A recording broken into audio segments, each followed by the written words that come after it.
السلام عليكم ورحمة الله. إن الحمد لله والصلاة والسلام على رسول الله وعلى آله وصحبه أجمعين برضا الله. أما بعد، أعوذ بالله من الشيطان الرجيم. بسم الله الرحمن الرحيم. ومن آياته أن خلق لكم من أنفسكم أزواجا لتسكنوا إليها وجعل بينكم مودة ورحمة إن في ذلك لآيات لقوم يتفكرون.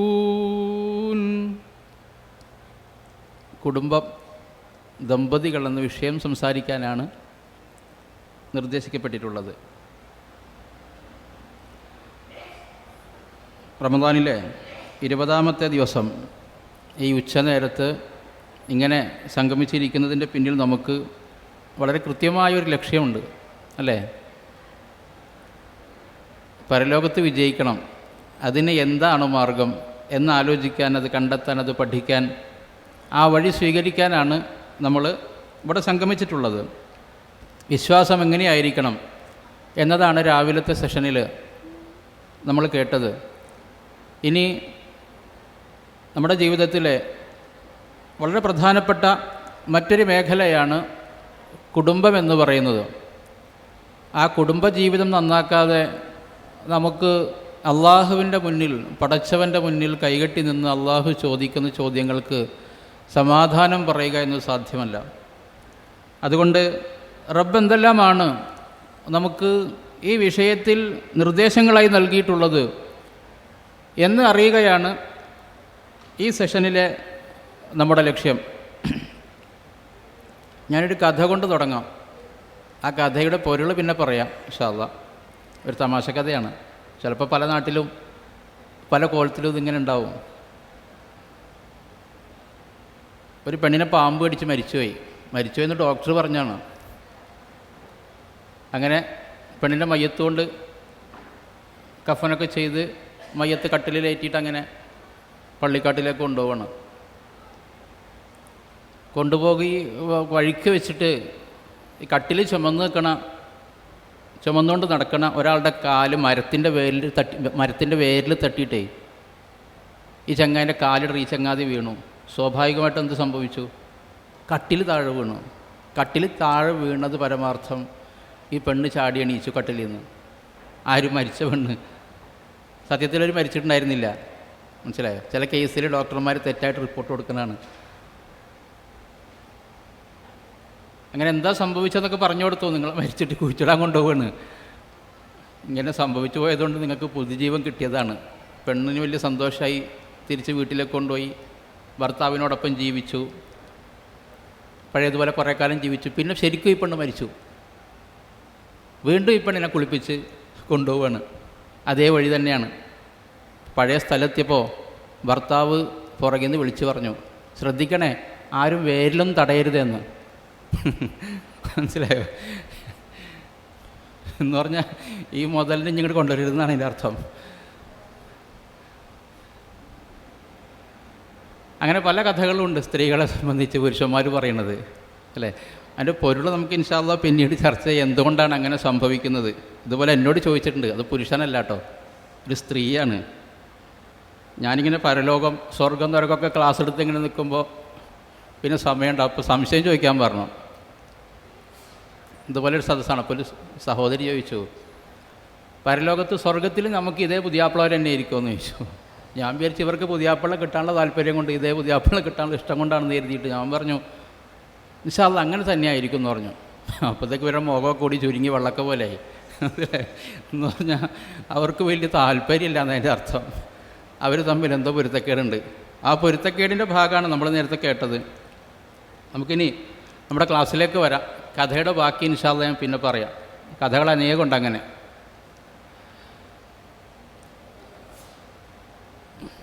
ഒരു ചങ്ങാതി കൈനോക്കാൻ പോയി. കൈനോട്ടത്തിൻ്റെ അടുക്ക് ദാമ്പത്യത്തെക്കുറിച്ച് പറഞ്ഞപ്പോൾ ഭാര്യയോടും ഭർത്താവിനോടും പറഞ്ഞു, എന്ത് ഇനിയും നിങ്ങൾ ഏറെക്കാലം ഭാര്യാഭർത്താക്കന്മാരായി ജീവിക്കുന്നു. അപ്പോൾ ഭർത്താവ് തിരിച്ച് ചോദിച്ചത്രേ, എന്താ അതിന് വേറെ പരിഹാരമൊന്നുമില്ലേ എന്ന്. മനസ്സിലായോ? അങ്ങനെ ജീവിക്കാതിരിക്കാനുള്ള മാർഗം എന്താണെന്നാണ് ആലോചിക്കുന്നത്. സഹോദരങ്ങളെ, മനുഷ്യർ നല്ല ഈ പ്രപഞ്ചത്തിലെ മുഴുവൻ സൃഷ്ടികളും അള്ളാഹു ഒഴികെ ബാക്കിയെല്ലാം അള്ളാഹിൻ്റെ പടപ്പുകളാണല്ലോ. സകലതും ഇണകളായി സൃഷ്ടിക്കപ്പെട്ടിരിക്കുന്നു എന്ന് ഖുർആൻ പറയുന്നുണ്ട് അല്ലേ? ഏതായത്തിലാണ് എല്ലാവരും ഇണകളാണെന്നുള്ളത്? ഖുർആൻ പഠിക്കുന്ന ആൾക്കാരാണല്ലോ, ക്വിസൊക്കെ നടത്തിയിട്ട് ജയിച്ചിരിക്കുന്ന ആളുകളാണ്. അസ്വാജായിട്ട് സൃഷ്ടിച്ചിട്ടുണ്ട് എന്നാണ് അല്ലേ? സൂറത്ത് യാസീനിലെ ആയത്തുണ്ട്, സുബ്ഹാനല്ലദീ ഖലഖൽ അസ്വാജ കുല്ലഹാ മിമ്മാ തുംബിതുൽ അർദു വമിൻ അൻഫുസിഹിം വമിമ്മാ ലാ യഅലമൂൻ. സുബ്ഹാനല്ലദീ ഖലഖൽ അസ്വാജ കുല്ലഹാ മിമ്മാ തുംബിതുൽ അർദു. ഭൂമി മുളപ്പിക്കുന്നത് എന്തെല്ലാമുണ്ടോ അതിൽ നിന്നെല്ലാം സൃഷ്ടിച്ചിട്ടുള്ളത് ഇണകളായിട്ടാണ്. വമിൻ അൻഫുസിഹിം, പിന്നെ അവരുടെ നഫ്സിൽ നിന്ന് എന്ന് പറഞ്ഞാൽ നമ്മൾ മനുഷ്യർ. വമിമ്മാലായ അലമൂൻ, മനുഷ്യരെ ഇനി നിങ്ങൾക്കൊരു പരിചയവും ഇതുവരെ ഇല്ലാത്ത സംഗതികളുണ്ട്. ഒക്കെയും എന്താണ്? ഇണകളാകുന്നു എന്നാണ്. ഒക്കെ ഇണകളാണ്. ഏകനായിട്ട് ആരേ ഉള്ളൂ? ഖുൽ ഹുവല്ലാഹു അഹദ്, അള്ളാഹു മാത്രമാണ് അഹദായിട്ടുള്ളത്. മനസ്സിലായോ? ഇന്നമാ ഹുവ ഇലാഹു വാഹിദ്, ഒരേ ഒരു ഇലാഹ് അവൻ മാത്രമാണെന്നാണ്. അപ്പോൾ ഈ അഹദിയത്ത് എന്നത് അള്ളാഹുവിന് മാത്രമുള്ള ഒരു ഗുണമാണ്. ബാക്കിയെല്ലാം ഇണകളാണ്. ഈ ആദം നബിയെ അള്ളാഹു സ്വർഗത്തിൽ സൃഷ്ടിച്ചു. ആദം നബി തിന്നുന്നുണ്ട്, കുടിക്കുന്നുണ്ട്, നടക്കുന്നുണ്ട്. മനസ്സിലായോ? അങ്ങനെ സ്വർഗത്തിൽ അങ്ങനെ ജീവിച്ചുകൊണ്ടിരിക്കുന്നുണ്ട്. പക്ഷേ എവിടെയോ എന്തോ ഒരു തകരാറ് പോലെ, ആദം നബിക്ക് എവിടെയോ എന്തോ ഒരു തകരാറ് പോലെ. അപ്പോൾ അള്ളാഹു എന്ത് ചെയ്തു? അദ്ദേഹത്തിൻ്റെ പ്രശ്നം അദ്ദേഹത്തിൻ്റെ ഏകാന്തതയാണ്, അദ്ദേഹത്തിൻ്റെ ഒറ്റപ്പെടലാണ്. അപ്പോൾ അദ്ദേഹത്തിന് എന്ത് വേണം? ഒരു ഇണയെ വേണം. ഖലഖകും മിൻ നഫ്സിൻ വാഹിദ വഖലഖ മിൻഹാ സൗജഹാ. നിങ്ങളെ ഒറ്റ നഫ്സ് കൊണ്ട് അള്ളാഹു പടച്ചു. പിന്നെ അതിൽ നിന്ന് എന്തുണ്ടാക്കി? അള്ളാഹു ആദമിൻ്റെ ഒരു ളിൽ എടുത്തിട്ട്, ഒരു വാരിയലെടുത്തിട്ട് തൻ്റെ ഇണയെ തന്നിൽ നിന്ന് തന്നെ, ആദമിൽ നിന്ന് തന്നെ സൃഷ്ടിച്ചു എന്നാണ്. ഒരു ചെറുക്കൻ കൗമാരക്കാരൻ ലേഡീസ് ഹോസ്റ്റലിൻ്റെ ഭാഗത്ത് ഇങ്ങനെ കറങ്ങണ കണ്ടപ്പോൾ അവിടുത്തെ വാർഡൻ മദർ വിളിച്ചു അത്രേ, എന്താണ് അവിടെ കിടന്ന് കറങ്ങണത്? അപ്പോൾ ചെക്കൻ പറഞ്ഞു എന്ന്, എൻ്റെ ഒരു വാരിയൽ എവിടെയോ കാണണമെന്ന്. മനസ്സിലായോ? അപ്പോൾ ഈ എന്ന് പറഞ്ഞാൽ ഒരു ഇണ അല്ലെങ്കിൽ ഒരു തുണ എന്ന് പറയുന്നത് മനുഷ്യൻ്റെ അടിസ്ഥാനപരമായ, മനുഷ്യൻ്റെ ഒന്നുമല്ല, മുഴുവൻ ജീവജാലങ്ങളുടെയും അടിസ്ഥാനപരമായ ഒരു ആവശ്യമാണെന്ത്? ഒരു ഇണ വേണമെന്നത്. ഒരു പോരായ്മയാണല്ലെങ്കിൽ ഫഖദ് ഇസ്തക്മല സുലുസൈ ദീനിഹി എന്ന് പറഞ്ഞത് എപ്പോഴാണ്? ഒരു മനുഷ്യൻ വിവാഹം കഴിക്കുമ്പോഴാണ് അവൻ്റെ 2/3 പൂർത്തിയായി തീരുന്നത്. ഫല്യത്തഖില്ലാഹ ഫിസുലുസിൽ ബാക്കി, ബാക്കിയുള്ള സുലുസ് കൂടി ഇനിയുള്ളൂ, അതുകൂടി ശ്രദ്ധിച്ചാൽ. അപ്പോൾ നമ്മുടെ കുടുംബമാണ് നമ്മുടെ ദീനിൻ്റെ 2/3 ഭാഗവും. അതാണ് ഈ സെഷൻ്റെ പ്രത്യേകതയും പ്രാധാന്യവും. മനസ്സിലായോ? ഞാൻ ഓതിയത് അതിനു മുൻപ് നമ്മുടെ ഖുർആനിൽ നിന്ന് ആ കുട്ടി ഓതിയത് ഒരേ ആയത്തുകളാണ്. വമിൻ ആയാതിഹി അൻ ഖലഖ ലകും മിൻ അൻഫുസികും അസ്വാജ. അള്ളാഹുവിൻ്റെ ദൃഷ്ടാന്തമാണെന്ത്? നിങ്ങൾക്ക് നിങ്ങളിൽ നിന്ന് തന്നെ സൗജുകളെ സൃഷ്ടിച്ചു തന്നു എന്നതും, ഇണകളെ. എന്തിനു വേണ്ടി? ലിതസ്കുനു ഇലൈഹ. അവിടെ സെക്കൻഡ് ഉണ്ടാകണം എന്നതുകൊണ്ടാണ്. എന്ത് വേണം? ലിതസ്കുനു ഇലൈഹ, നിങ്ങൾക്കൊരു സുക്കൂൻ ഉണ്ടാവാനാണ്, ഒരു സെക്കൻഡ് ഉണ്ടാവാൻ. വീടിന് സെക്കൻഡ് എന്ന് പറയും, മസ്കൻ എന്ന് പറയും. ഇതൊക്കെ സീന്, കാഫ്, നൂൻ, ഈ 3 അക്ഷരങ്ങളിൽ നിന്നുണ്ടായതാണ്.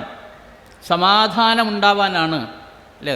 വൈകുന്നേരം ഒരുപാട് ജോലി ചെയ്ത് ക്ഷീണിച്ച്, ഏത് മേഖലയിൽ ജോലി ചെയ്യുന്നവരാണെങ്കിലും പ്രത്യേകിച്ച് ഇക്കാലഘട്ടത്തിലൊക്കെ എന്ന് പറഞ്ഞാൽ ഈ ചൂടുള്ള സമയത്ത് ചില ആളുകൾ കണ്ടിട്ടില്ലേ, മാർക്കറ്റിലൊക്കെ പണിയെടുക്കുന്ന ലോഡിങ്ങുകാർ ഈ വെയിലും കൊള്ളണം, ലോഡും ചുമക്കണം. എന്നിട്ട് വീട്ടിലേക്ക് വരുമ്പോൾ അവർക്ക് ആകെയുള്ള സന്തോഷം എന്താണ്? വീട്ടിലേക്ക് അതിന് ആർത്തലച്ചവർ വരുന്നതിനാണ്. അവിടെയാണ് തൻ്റെ സെക്കൻഡ്, തൻ്റെ ഇണയുള്ളത്, തൻ്റെ കുട്ടികളുള്ളത്. ആ ഇണയെയും കുട്ടികളെയും കാണുമ്പോൾ അയാൾ അനുഭവിക്കുന്ന സന്തോഷം, ആ സന്തോഷത്തിൽ ഇതുവരെയുള്ള അധ്വാനത്തിൻ്റെ മുഴുവൻ വേദനകളും വെപ്രാളങ്ങളും ബേജാറുകളൊക്കെ അയാൾ മറന്നു പോകുന്നതാണ്. അങ്ങനെ മറക്കാൻ കഴിയണമെങ്കിൽ നമ്മൾ പാട്ടി പറഞ്ഞതുപോലെ പൂമുഖവാതിൽക്കൽ സ്നേഹം പുലർത്തുന്ന പൂന്തിങ്കളായിട്ട് നിൽക്കണം. ആര്? ഭാര്യ. നബി പറഞ്ഞിട്ടുണ്ട് അതിനേക്കാൾ മനോഹരമായ വാക്ക്. എന്താണ്? നല്ല ഭാര്യ ആരാണ്? ഇതാ നദർത ഇലൈഹ സറത്ക, നീ നോക്കിയാൽ തന്നെ അവൾ നിന്നെ സന്തോഷിപ്പിക്കുന്നതാണ്. നോട്ടത്തിൽ തന്നെ പുരുഷൻ എന്ത് കിട്ടും? സന്തോഷം ലഭിക്കും. സന്തോഷം ലഭിക്കണം. വൈദ അമർത്തഹ, നീ കൽപ്പിച്ചാൽ അത്വഅത്ക, നിന്നെ അവൾ അനുസരിക്കും. വൈദ ഗിബ്ത അൻഹ, ഇനി നീ ഏതെങ്കിലും നാട്ടിലേക്ക് മാറിപ്പോയി ജോലി ആവശ്യാർത്ഥം അല്ലെങ്കിൽ മറ്റെന്തെങ്കിലും ആവശ്യങ്ങൾക്ക് വേണ്ടി കുറച്ച് നാൾ നാട്ടിൽ നിന്ന് മാറി നിന്നാൽ ഹഫിളത്ക, നിൻ്റേതായി എന്തെല്ലാം ഉണ്ടോ അതെല്ലാം നിനക്ക് വേണ്ടി അവൾ കാത്തു സൂക്ഷിക്കുന്നു. ഇവളാണ് ആര്? അൽ മർഅത്തു സ്വാലിഹ. അദ്ദുനിയ മതാഉൻ, അദ്ദുനിയ മതാഉൻ, ഈ ദുനിയാവെന്നത് കുറേ വിഭവങ്ങളാണ്. വഖൈറു മതാഇഹ അൽ മർഅത്തു സ്വാലിഹ, പെണ്ണിനെ അള്ളാഹിൻ്റെ റസൂൽ ഉയർത്തിയതാണ്. മനസ്സിലായോ? ഒരു നല്ല പെണ്ണ്, അവളാണ് ഈ ദുനിയാവിൽ കിട്ടാവുന്ന ഏറ്റവും നല്ല വിഭവമെന്നാണ്. ഏറ്റവും നല്ല വിഭവം. അങ്ങനെ ആകാൻ നമുക്ക് സാധിക്കണം. നമുക്ക് ഞാൻ ആണാട്ടോ, നിങ്ങളോടാണ്. അങ്ങനെ ആകാൻ സ്ത്രീക്ക് സാധിക്കണം. 2 ദിവസം അധ്വാനിച്ച് കൊണ്ടുവന്ന പൈസ ഭാര്യയുടെ നേരെ നീട്ടിയപ്പോൾ ഭാര്യ ചോദിച്ചു ഭർത്താവിനോട്, ആകെ ഇതുള്ളൂ, ആകെ ഇതുകൊണ്ട് എന്താ കാട്ടുക മനുഷ്യന്ന് ചോദിച്ചു. അതങ്ങോട്ട് പറഞ്ഞാൽ പറഞ്ഞു. ആണ് കീറിയിട്ട് എടുത്തിട്ട് 3-4 കഷ്ണമായിട്ടാണ് കീറിക്കളഞ്ഞു. ദേഷ്യം വന്നിട്ടേ. കാരണം അത്ര കഷ്ടപ്പെട്ടുണ്ടാക്കിയ സാധനത്തിന് ഒരു വിലയും കൽപ്പിച്ചല്ലോ പെണ്ണ്. അപ്പം എന്ത് ചെയ്ത്? മൂപ്പർക്ക് അന്നേരത്തെ അരിശത്തിന് മൂപ്പര് ആ നോട്ടുകൾ വാങ്ങിയിട്ട് നടന്ന സംഭവം കേട്ടോ, ചരിത്രം, ഇത് കഥയൊന്നുമല്ല. ഇതെൻ്റെ വീട്ടിൽ നടന്നിക്കണമെന്ന് ഇപ്പോൾ പലർക്കും തോന്നുന്നു. മനസ്സിലായോ?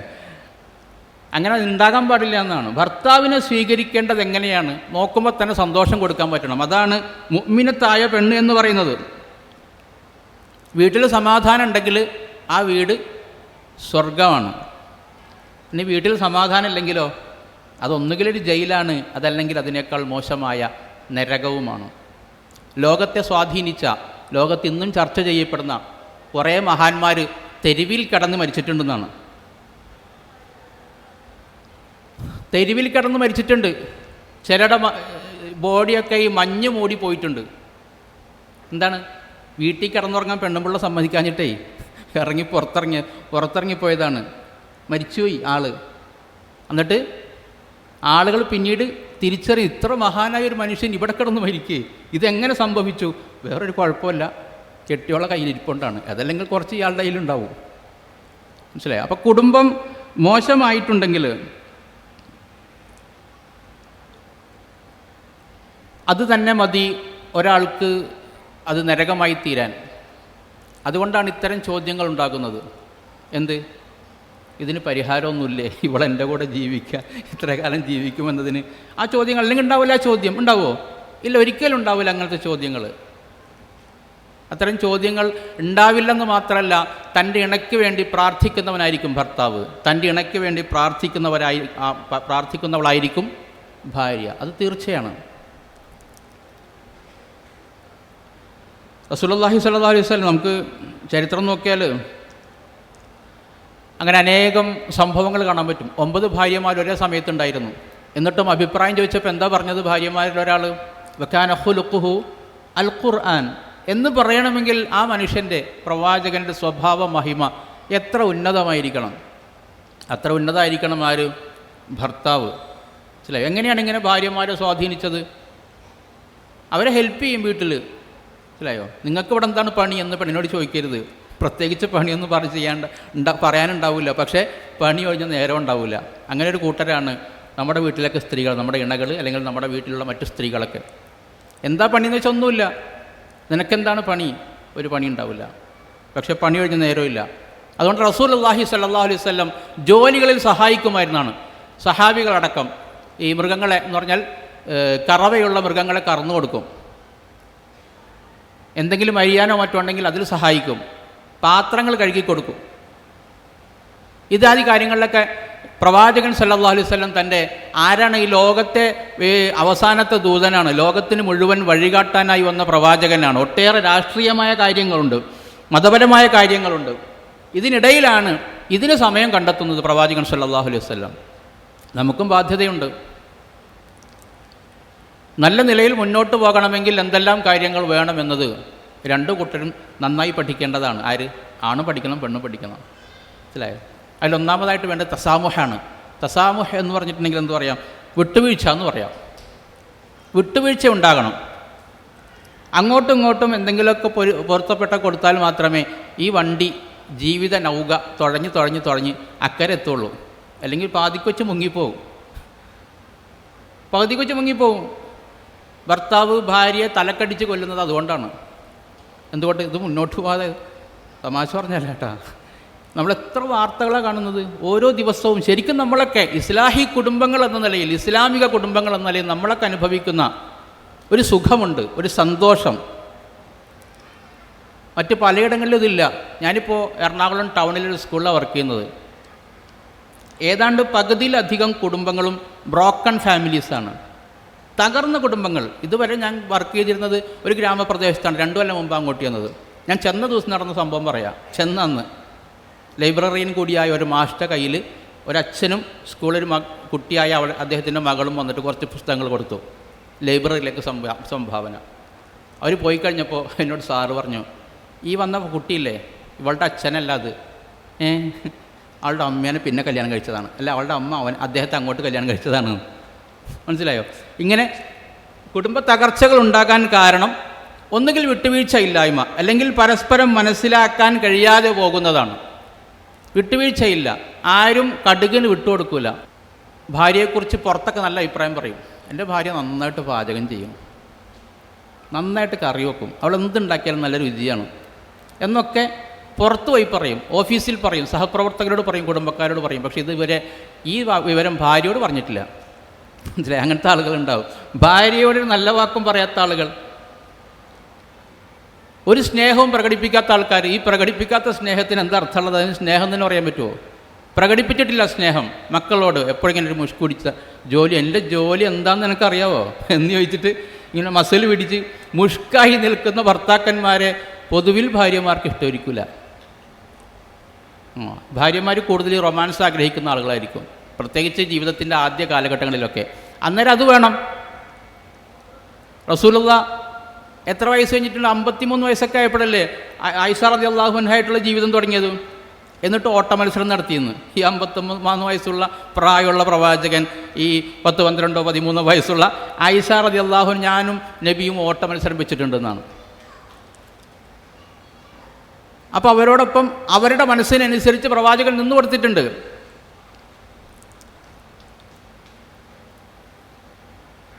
നമ്മളൊരു വേള ഈ കല്യാണം കഴിക്കുന്ന സമയത്ത് തന്നെ ശ്രദ്ധിക്കേണ്ട കുറേ കാര്യങ്ങളുണ്ട്. അല്ലേ? എൻ്റെ ഭാര്യയോട് ഞാൻ ചോദിച്ചിട്ടുണ്ട് ഒരിക്കൽ, നീ വിവാഹ സമയത്ത് ഇസ്തിഖാറത്ത് നിസ്കരിച്ചിട്ടുണ്ടോ? അപ്പോൾ അവൾ പറഞ്ഞു, എനിക്കങ്ങനെ നിസ്കാരമുള്ളത് തന്നെ അറിയില്ല, ഞാൻ സുന്നിയായിരുന്നു. ഞാൻ പറഞ്ഞു, ഞാൻ നിസ്കരിച്ചിരുന്നു, അതുകൊണ്ട് എനിക്ക് നിന്നെ കിട്ടി, നീ നിസ്കരിച്ചില്ല, അതുകൊണ്ട് നിനക്ക് എന്നെ കിട്ടിയെന്ന്. നമ്മൾ വളരെ ശ്രദ്ധിക്കണം. ഈ വിവാഹ സമയത്ത് നമ്മുടെ മക്കളോട്, അല്ലെങ്കിൽ വിവാഹത്തിന് ഒരുങ്ങുന്ന ആളുകൾ ശ്രദ്ധിക്കേണ്ടതാണ് എന്ത്? ഇസ്തിഖാറത്ത് എന്ന് പറഞ്ഞ നിസ്കാരമൊക്കെ അന്നേരം നിസ്കരിക്കണം. പിന്നെ എപ്പോഴാണ് നിസ്കരിക്കാനുള്ളത്? ജീവിതത്തിലൊക്കെ നമ്മൾ കിടക്കുകയാണ്. 25 വയസ്സ് മുതൽ 10, 60, ചിലപ്പോൾ 70, 80 വയസ്സിനപ്പുറമൊക്കെ ജീവിക്കുന്ന ആളുകളുണ്ടാവും. ഇത്രയും കാലത്തേക്കുള്ളൊരു തീരുമാനം എടുക്കുമ്പോൾ പടച്ചോനോട് ചോദിക്കണ്ടേ, പടച്ചോനെ ഇത് ശരിയോ തെറ്റോ, ഇത് നന്നാവോ വടക്കാവോ? നമുക്കറിയില്ല. അതുകൊണ്ട് അള്ളാഹുവോട് നമ്മൾ ഖൈറിനെ തേടിയിട്ട് വേണം ഇതിനിറങ്ങാൻ. ഏറ്റവും കാതലായി നമ്മൾ നോക്കേണ്ടത് അവർക്ക് മതമുണ്ടോയെന്നാണ്. മനസ്സിലായി? ഫൽഫർ ബിദാത്തി ദീൻ തരിബത്ത് യദാക്, വളരെ വിസ്തൃതമായൊരു ഹദീസാണ്. എന്തൊക്കെ കഷ്ടപ്പെടേണ്ടി വന്നാലും ദീനുള്ളവളെ തിരഞ്ഞെടുത്തോളണം എന്നാണ്. ഈ ദീനുള്ളവൾ 21-ാമത്തെ വയസ്സിൽ ഇങ്ങനെ മൊട്ടി മുളക്കുമോ? ഇല്ല. ദീനുള്ളവൾ 21-ാമത്തെ വയസ്സിൽ ഇങ്ങനെ മുളച്ചുണ്ടാവുന്ന ഒരു സാധന അല്ല. അതുപോലെ ഈ പെൺകുട്ടിയുടെ രക്ഷിതാക്കളോടും റസൂലുള്ളാഹി സ്വല്ലല്ലാഹു അലൈഹി വസല്ലം പറഞ്ഞിട്ടുണ്ട്, എന്ത്? നിങ്ങൾ ദീനുള്ള ഒരുത്തൻ, മതബോധമുള്ള ഒരുത്തൻ നിങ്ങളുടെ മകളെ വിവാഹം ആലോചിച്ച് വന്നാൽ അവന് കെട്ടിച്ചു കൊടുക്കണം. ഫഇല്ലാ തകുൻ ഫിൽ അർദി ഫിത്നത്തുൻ വഫസാദുൻ കബീർ എന്നാണ് ഹദീസിലുള്ളത്. വലിയ കുഴപ്പമുണ്ടാകും, ഫിത്ന ഉണ്ടാകും. അല്ലെങ്കിൽ ഇന്ന് 26-ാമത്തെ വയസ്സിൽ ഇങ്ങനെ മുളച്ചുണ്ടാവുകയോ മതബോധമുള്ളൊരു പുരുഷൻ, ഒരാണ് ഇല്ല. പിന്നെ എന്ത് ചെയ്യണം? അതിൻ്റെ അർത്ഥം ചെറുപ്പം മുതൽ നമ്മൾ നമ്മുടെ മക്കളെ, രക്ഷിതാക്കളോടാണ് നമ്മൾ നമ്മുടെ മക്കളെ വളർത്തേണ്ടത് ദീനനുസരിച്ചായിരിക്കണം. എങ്കിൽ 21-ാമത്തെ വയസ്സിൽ നമ്മളെ മകളെ വിവാഹം കഴിക്കാൻ, അല്ലെങ്കിൽ എത്ര വയസ്സിലാണോ വിവാഹത്തിന് ഒരുങ്ങുന്നത് ആ സമയത്ത് നമ്മളെ വിവാഹം കഴിക്കാൻ പ്രവാചകൻ്റെ കൽപ്പന ശിരസാ വഹിച്ച് ഒരു ചെറുക്കം വരും. മനസ്സിലായോ? അതുപോലെ നേരെ തിരിച്ചു, നമ്മൾ നമ്മുടെ മകനെ വളർത്തുന്നത് ദീനിൻ്റെ ചിട്ടയിലാണെങ്കിൽ നമ്മുടെ മകന് വേണ്ടി ഒരുങ്ങി നിൽക്കുന്നത് അവിടെ നല്ലവളായ ഒരു ഭാര്യയാണ്. അപ്പോൾ തസാമുഹ് ഉണ്ടാകണം, വിട്ടുവീഴ്ച ഉണ്ടാകണം. അല്ല, പ്രവാചകൻ്റെ കൺമുന്നിൽ വെച്ചാണ് അരിശം കയറിയിട്ട് ആയിഷ റളിയല്ലാഹു അൻഹ തന്നെ ഒരു കറിച്ചട്ടി നിലത്തിട്ട് ഉടച്ചു കളഞ്ഞത്. ദേഷ്യം വന്നിട്ടേ, പല പ്രാവശ്യം ദേഷ്യം വന്നിട്ടുണ്ട്, സംശയമൊക്കെ ഉണ്ടായിട്ടുണ്ട്. ഒരു ദിവസം തപ്പി നോക്കുമ്പോൾ നബിനെ കാണില്ല എന്ന്. രാത്രിയായി, കരണ്ടൊന്നുമില്ല, ലൈറ്റ് ഇട്ട് നോക്കാൻ. തപ്പി നോക്കുമ്പോൾ നബിനെ കാണില്ല. കുറച്ചും കൂടി മുന്നോട്ട് നിന്ന് തപ്പി നോക്കുമ്പോൾ കാലിൻ്റെ പാദത്തുമ്പോൾ പിടുത്തം കിട്ടി. പിന്നെയാണ് മനസ്സിലായത് നബി സുജൂദിലാണെന്ന്. നബി സുജൂദിലാണ്. പക്ഷെ സംശയിച്ചു പോയി, എന്ത്, വേറെ ആയതെങ്കിലും ഭാര്യമാരുടെ അടുക്കലേക്ക് മൂപ്പര് പോയിക്കണമെന്ന്. അപ്പോൾ നിസ്കാരം കഴിഞ്ഞപ്പോൾ നബി ചോദിച്ചു, ജാ അഖി ഷെയ്ത്വാനുഖി, നിൻ്റെ അടുക്കൽ നിൻ്റെ പിശാച് വന്നിരുന്നുല്ലേ എന്ന്. മനസ്സിലായോ? അപ്പോൾ തകരാറുകളൊക്കെ എല്ലാ സമയത്തും ഉണ്ടായിട്ടുണ്ട്. പക്ഷേ നബിയുടെ ചോദ്യം അങ്ങനെയാണ്. നബിയുടെ ചോദ്യം വളരെ സമാധാനപൂർണ്ണമായ, എന്തിനാണ് ഈ കാലുമ പിടിച്ചത്? മനസ്സിലായോ? നിനക്കെന്നെ ഇപ്പോഴും സംശയമാണല്ലേ, പ്രശ്നങ്ങൾ വേണമെങ്കിൽ അവിടെ നിന്ന് തുടങ്ങാമായിരുന്നു. പക്ഷേ നബി തുടങ്ങിയൊന്നുമില്ല. നബി അവിടെ കൊണ്ട് അവസാനിപ്പിക്കുകയാണ് ചെയ്തത്. സംശയങ്ങൾ ഉണ്ടാകാൻ പാടില്ല എന്നാണ്. ഒരു നല്ല പെണ്ണിന് തൻ്റെ ഭർത്താവിന് സംശയം ഉണ്ടാവില്ല. ഖുർആനനുസരിച്ച് ഒരു നല്ല ഭർത്താവിന്, ദീനനുസരിച്ച് ജീവിക്കുന്ന ഒരു ഭർത്താവിന് തൻ്റെ ഭാര്യയെ ഒരിക്കലും സംശയരോഗം കൊണ്ടാണ് പല തലക്കടി ഉണ്ടാവുന്നത്. കൊല്ലപ്പെടുന്നത് അതുകൊണ്ടാണ്. ഒരു കാര്യം ഉണ്ടാവില്ല. എന്ന് വന്നാലും ഭർത്താവിൻ്റെ ഷർട്ട് പരിശോധിക്കുന്ന ഒരു പെണ്ണുണ്ട്. ഒരു ദിവസം വന്നപ്പോൾ ഒരു നീളമുള്ള മുടി കിട്ടി, കറുത്തത്. ചെറുപ്പക്കാരികളായിട്ട് കറങ്ങല്ലേ കാക്കാന്ന്, എങ്ങനെയോ പാറി വീണതാണ്. പിന്നെ എപ്പോഴും ഒരു ദിവസം ഒരു വെളുത്ത മുടി കിട്ടി, വയസ്സന്മാരെയും വിടൂലല്ലേ എന്ന് ചോദിച്ചു. പിന്നെ എല്ലാ ദിവസവും പരിശോധന, തൊട്ടടുത്ത ദിവസം നോക്കുമ്പോൾ കറുത്ത മുടിയില്ല, വെളുത്ത മുടിയില്ല. അപ്പോൾ ഇയാളിങ്ങനെ അഭിമാനത്തിൽ നിൽക്കുകയാണ്, ഇന്നിപ്പോൾ ചീത്തയൊന്നും ഉണ്ടാവില്ല, ഇന്നിപ്പോൾ വല്ല മൊട്ടച്ചികളായിട്ടായിരിക്കും കറങ്ങിയത് എന്നാണ് അടുത്ത കമൻറ്റ്. മനസ്സിലായില്ലേ? എന്തുകൊണ്ടെങ്കിലും സംശയിക്കുന്നത്? സംശയിക്കാൻ പാടില്ല എന്നാണ്. ഖുർആനിലെ ഏറ്റവും ഈ സംഗീതാത്മകമായ ആയത്ത് നമുക്ക് ഈ വിഷയം പഠിപ്പിച്ചു തരുന്നുണ്ട്. അത് സൂറത്ത് നൂറിലാണ്. ബിസ്മില്ലാഹിർ റഹ്മാനിർ റഹീം. അൽ ഖബീസാതു ലിൽ ഖബീസീന വൽ ഖബീസൂന ലിൽ ഖബീസാത്ത് വത്തയ്യിബാതു ലിത്തയ്യിബീന വത്തയ്യിബൂന ലിത്തയ്യിബാത്ത്. അല്ലേ, നല്ല രസമുള്ള ആയത്തല്ലേ കേൾക്കാൻ. സംശയമില്ലാതിരിക്കാൻ വേണ്ടി അള്ളാഹ് പറഞ്ഞ എന്താണ്? അൽ ഖബീസാത്തു ലിൽ ഖബീസീന. നിങ്ങൾ സംശയിക്കൊന്നും വേണ്ട കേട്ടാ, എൻ്റെ നിശ്ചയമാണെന്ത്, ഖബീസുകൾക്കുള്ളതാണ് എന്ന് പറഞ്ഞാൽ ചീത്ത സ്ത്രീകൾ ചീത്ത പുരുഷന്മാർക്കും ചീത്ത പുരുഷന്മാർ ചീത്ത സ്ത്രീകൾക്കുമാണ്. നേരെ ഇപ്പുറം പറഞ്ഞു, വത്തയ്യിബാതു ലിത്തയ്യിബീന വത്തയ്യിബൂന ലിത്തയ്യിബാത്ത്. നല്ല പുരുഷന്മാർ നല്ല സ്ത്രീകൾക്കും നല്ല സ്ത്രീകൾ നല്ല പുരുഷന്മാർക്കും. അപ്പോൾ നമ്മുടെ ഭർത്താവിനെ നമുക്ക് നല്ലവനാണെന്ന് ഉറപ്പിക്കണമെങ്കിൽ ഭാര്യ എന്ത് ചെയ്താൽ മതി? മതനിഷ്ഠ ഉള്ളവളായാൽ മതി. എൻ്റെ ഭാര്യ നല്ലവളായിരിക്കണം എന്ന് ഉറപ്പിക്കണമെങ്കിൽ ഭർത്താവ് എന്ത് ചെയ്താൽ മതി? മതനിഷ്ഠയുള്ള, ദൈവബോധമുള്ള, തക്കവയുള്ളവനായി മാറിയാൽ മതി. പ്രശ്നം കഴിഞ്ഞു. സിമ്പിളല്ലേ മാറ്റർ? നമുക്ക് വല്ല സമാധാനക്കേടുണ്ടാവുമോ?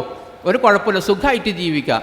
ഞാൻ നല്ലവളാണ്, അതുകൊണ്ട് എൻ്റെ ഭർത്താവ് നല്ലവനാണ്, ഉറപ്പ്. അതാരൊന്ന് ഉറപ്പാ? റബ്ബ് തന്ന ഉറപ്പാണ്. പടച്ചവൻ്റെ ഉറപ്പാകുന്നു അത് എന്നതാണ്. മനസ്സിലായോ? ഇത് ആയത്താണ്, തമാശക്കളിയല്ല. പിന്നെ ഈ സ്നേഹബന്ധമൊക്കെ വളരാൻ വേണ്ടി ഇതുപോലെ അപ്രിസിയേഷൻ എന്ന് പറഞ്ഞ സംഗതി അത് ഇടയ്ക്കിടയ്ക്ക് കൊടുക്കും. ഞാൻ നേരത്തെ പറഞ്ഞല്ലോ, നാട്ടുകാരോട് മുഴുവൻ പറയും, പക്ഷേ ഭാര്യയോട് പറഞ്ഞിട്ടില്ല. എന്ത്, നിൻ്റെ പാചകം നല്ലതാണ്.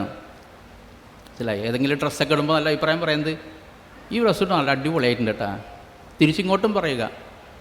ഗിഫ്റ്റുകൾ കൊടുക്കുക, സമ്മാനങ്ങൾ കൊടുക്കുക. സ്ത്രീകളെ കൂടുതൽ ഇഷ്ടപ്പെടുന്നത് സമ്മാനം കൊടുക്കുക. നല്ല അഭിപ്രായം പറഞ്ഞ പോലെ ഇടയ്ക്കെങ്കിൽ ഈ സർപ്രൈസ് കൊടുക്കുക എന്ന് പറയില്ലേ, സർപ്രൈസ് കൊടുക്കുക. എന്തെങ്കിലും ഗിഫ്റ്റ് കൊണ്ടുവന്നിട്ട്, അതേ വിശേഷ ദിവസങ്ങളൊന്നും ആയിക്കൊള്ളുന്നില്ല, അങ്ങനെ ആയാലും വിരോധമൊന്നുമില്ല. മനസ്സിലായോ? അതൊക്കെ കേൾക്കുന്നത് നേരത്തെ ഉറങ്ങിയ പെണ്ണുങ്ങളൊക്കെ എണീച്ചിരിക്കാൻ തുടങ്ങിക്കണം ഇപ്പം. അങ്ങനത്തെ ഒരു നാലിനങ്ങോട്ട് പോരട്ടെ എന്നാണ് പറയുന്നത്. മനസ്സിലായോ? വലിയ ഗിഫ്റ്റൊന്നും വേണ്ട, വെറുതെ അവരുടെ കയ്യിൽ മൊബൈലുണ്ട്, നമ്മളെ കയ്യിൽ മൊബൈലുണ്ട്, മെസ്സേജ് അയച്ചാൽ മതി. ഐ ലവ് യു, കഴിഞ്ഞ് പരിപാടി കഴിഞ്ഞ്. മനസ്സിലായോ?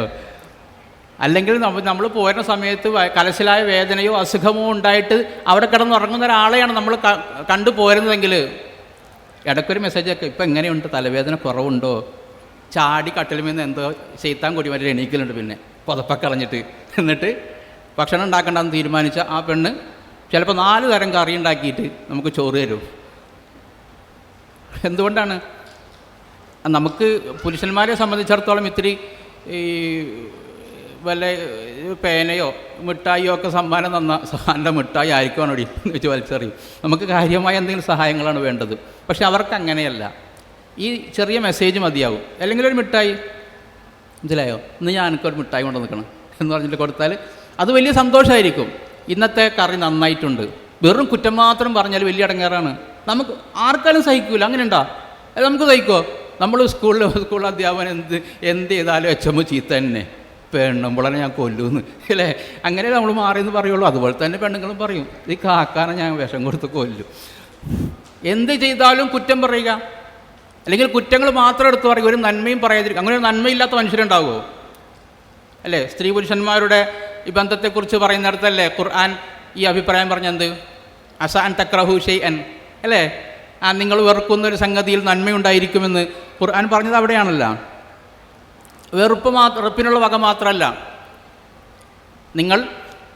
നിങ്ങളെ വ്യസനിപ്പിക്കുന്ന, നിങ്ങൾക്ക് സങ്കടമുണ്ടാക്കുന്ന എന്തെങ്കിലും അവൾ ചെയ്താലും 100 കണക്കിന് നല്ല കാര്യങ്ങൾ അവളുടെ ഭാഗത്തുനിന്ന് വരാനുണ്ട്. അതുകൊണ്ട് തൽക്കാലം ക്ഷമിക്കുക എന്നാണ്. തൽക്കാലം ക്ഷമിക്കുക എന്നതാണ് ഖുർആൻ പറഞ്ഞത്. പ്രവാചകൻ സല്ലല്ലാഹു അലൈഹി വസല്ലമയുടെ ഉപദേശവും അത് തന്നെയാണ്. ചിലപ്പോൾ ഈ ശാരീരിക ബന്ധം അതിന് പ്രാധാന്യമുണ്ട്, ചിലപ്പോൾ അതിന് പോലും പ്രാധാന്യമില്ലാത്ത സ്നേഹങ്ങളൊക്കെ ഉണ്ടാകും. അല്ലേ? നമ്മൾ ചില പുസ്തകങ്ങളിൽ വായിച്ചിട്ടുള്ള, ചില പ്രസംഗങ്ങൾ കേട്ടിട്ടുള്ള ഫരീദ എന്ന് പറയുന്നൊരു പെണ്ണിൻ്റെ കഥ, അല്ലേ? നമ്മുടെ കേരളക്കാരിയാണ് ഫരീദ. 1.5 മാസമാണ് ഭർത്താവോടൊപ്പം ജീവിച്ചതെന്നാണ്. 1.5 മാസക്കാലമാണ് അവർക്ക് ദാമ്പത്യം ഉണ്ടായിട്ടുള്ളൂ. പിന്നെ അദ്ദേഹം ഒരു അപകടത്തിൽപ്പെട്ട് നട്ടലിന് ക്ഷതം സംഭവിച്ച് കിടപ്പായി പോയത് 1-2 വർഷമല്ല, 18 കൊല്ലാണ്. 1.5 മാസം ജീവിച്ചതിന് 1.5 കൊല്ലം നോക്കിയാൽ മതി എന്ന് വിചാരിച്ചിട്ട് ആ പെണ്ണ് ഇട്ടറിഞ്ഞു പോയൊന്നുമില്ല. ഇല്ല, 18 കൊല്ലം പരിചരിച്ചു എന്ന് മാത്രമല്ല, മരണാസന്നനായപ്പോൾ പൊട്ടി കരയാണ്. തൻ്റെ ഭർത്താവിന് ഇനിയും ദീർഘായുസ് കിട്ടാൻ പ്രാർത്ഥിക്കുകയാണ്. അവർക്ക് ആകെ ഭർത്താവിൽ നിന്ന് കിട്ടിയത് എന്തുമാത്രമാണ്? 1.5 മാസത്തെ ദാമ്പത്യമാണ്. അങ്ങനെ ചിലപ്പോൾ ശാരീരിക ബന്ധങ്ങളൊന്നും ഒന്നുമല്ലാതെ തീരുന്ന, അപ്രസക്തമായി തീരുന്ന സന്ദർഭങ്ങളുണ്ടാകും. ഗിഫ്റ്റ് ഓഫ് മാഗി എന്ന് പറയുന്നൊരു കഥയുണ്ട്. ഗിഫ്റ്റ് ഓഫ് മാഗി ഭാര്യയുടെയും ഭർത്താവിൻ്റെയും സ്നേഹം പറയുന്നതാണ്. അല്ലേ? അതിൽ പറയുന്നൊരു കഥ ഇങ്ങനെയാണ്. ഭാര്യയും ഭർത്താവും വെഡ്ഡിങ് ആനിവേഴ്സറിയുടെ അന്ന് സമ്മാനങ്ങൾ കൈമാറാനല്ല, സമ്മാനം വാങ്ങിക്കൊടുക്കാൻ ഭർത്താവ് തീരുമാനിച്ചു. ഭർത്താവിൻ്റെ കയ്യിൽ ചെയിനില്ലാത്ത ഒരു വാച്ച് ഉണ്ടായിരുന്നു. ഡയൽ മാത്രമേ ഉള്ളൂ. ഈ സാധനം തിരിയും, പക്ഷെ കെട്ടാൻ പറ്റില്ല. കുറേ നാളായിട്ടത് അങ്ങനെ ഇരിക്കുകയാണ്. അപ്പോൾ ഇത് വെറുതെ വെച്ചിട്ട് കാര്യമില്ല എന്ന് കരുതി അദ്ദേഹം മാർക്കറ്റിൽ കൊണ്ടുപോയി വിറ്റിട്ട് അതിൻ്റെ വിലക്ക് ഭാര്യയുടെ മനോഹരമായ മുടിയിൽ കുത്താൻ വേണ്ടിയിട്ട് ഒരു മനോഹരമായൊരു ഹെയർ പിന്ന് വാങ്ങി വന്നു. ഭാര്യയും തീരുമാനിക്കണം അതേ സമയത്ത് ഭർത്താവിന് സമ്മാനം കൊടുക്കണം. ഒന്നുമില്ല പൈസയായിട്ട്, വിൽക്കാനൊന്നുമില്ല. എന്നാൽ തൻ്റെ മുടിക്ക് ആവശ്യക്കാരുണ്ട്. മനോഹരമായ അവരുടെ മുടി മുറിച്ചിട്ട് അത് കൊണ്ടുപോയി കൊടുത്തിട്ട് അവർ ആ പൈസക്ക് എന്ത് ചെയ്തു? കുറേ നാളായിട്ട് ഭർത്താവിന് വാച്ച് കെട്ടാൻ പറ്റണില്ല, അതിന് ചെയിൻ വാങ്ങി വന്നു. വന്നപ്പോൾ ഭാര്യക്ക് കുത്താൻ മുടിയില്ല, ഭർത്താവിന് വാച്ച് ചെയിൻ കെട്ടാനുള്ള ഡയലും ഇല്ല. പക്ഷെ അവിടെ വളർന്നു വന്നൊരു സംഗതി ഉണ്ടാകുന്നതാണ്, അത് അവർക്കിടയിലുള്ള സ്നേഹം അവരങ്ങോട്ടും ഇങ്ങോട്ടും മനസ്സിലാക്കി എന്നുള്ളതാണ്. മനസ്സിലായോ? നമ്മളും സ്നേഹബന്ധങ്ങളെ വളർത്തണം. ഖുർആനിൽ നമ്മൾ സ്വർഗത്തിൽ പ്രവേശിക്കുന്നതിനെക്കുറിച്ച് പറഞ്ഞെടുത്ത് ഒറ്റക്കൊറ്റക്കാണോ പ്രവേശിക്കുക? അല്ല. ഹും വഅസ്വാജുഹും ഫീ ളിലാലിൻ അലൽ അറായികി മുത്തകിഊൻ. സൂറത്ത് യാസീൻ അല്ലേ? ഹും വഅസ്വാജുഹും, അവർ മാത്രമല്ല, കൂടെ ആരും ഉണ്ടാകും? 36 ഉണ്ടാവും.